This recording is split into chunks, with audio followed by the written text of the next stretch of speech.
کے نام سے کہتا ہوں اول آیا بسورہ فاتحہ، یہ تفاسیر میں لکھا ہوا ہے. تو اب آئیے میں آپ کو نکتہ سمجھاتا ہوں. نکتہ کیا ہے؟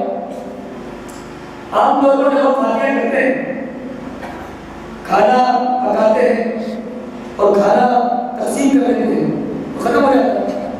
لیکن حضور علیہ السلام کی یہ پہلی فاتحہ نہیں تھی اور آخری فاتحہ نہیں تھی. یہ ذرا ذہن رکھیے، حضور نے ایسی فاتحہ کبھی لگائی. ایک دفعہ حضرت ابو ہریرہ رضی اللہ تعالیٰ عنہ آپ کے دربار میں موجود تھے. صحابہ کثیر تعداد تقریباً 80 صحابہ تھے اور سارے صحابہ تقریباً بھوک سے پریشان تھے کہ کھانے کو کچھ نہیں تھا.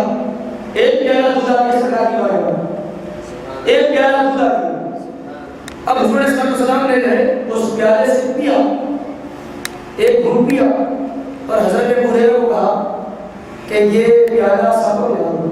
سبحان اللہ. سنیے سو رہے ہو لگ رہے ہو؟ سبحان اللہ.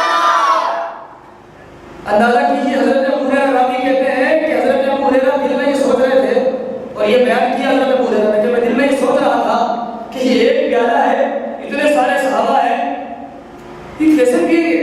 میں دل میں سوچ رہا تھا پتہ نہیں میرا نمبر کب آئے گا، کیونکہ حضور سے بغیر پوچھے تو میں نہیں پی سکتا. اور حضور نے فرمایا یہاں سے پلانا شروع کرو سیدھے ہاتھ سے، اور میں تو پلانے والا ہوں تو میں تو پیوں گا.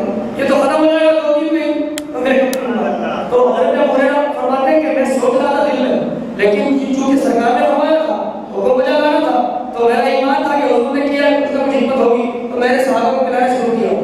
ابو ہریرہ کہتے ہیں خدا کی قسم سیدھے ہاتھ سے پلانا شروع کیا. ایک صحابی نے پیا، پیٹ بھر کے پیا، کنڈا منہ سے نہیں ہٹایا. پھر جب انہوں نے ہٹایا تو کہ دودھ گر رہا تھا. پھر دوسرے کو دیا، پھر دوسرے نے پیا، سر ہو کے پیا، کنڈا ہٹایا دودھ گر رہا تھا. سب نے پیٹ بھر کے پیا. جب کنڈا میرے تک پہنچا تو میں نے دیکھا کنڈا ویسے کا ویسے ہی تھا.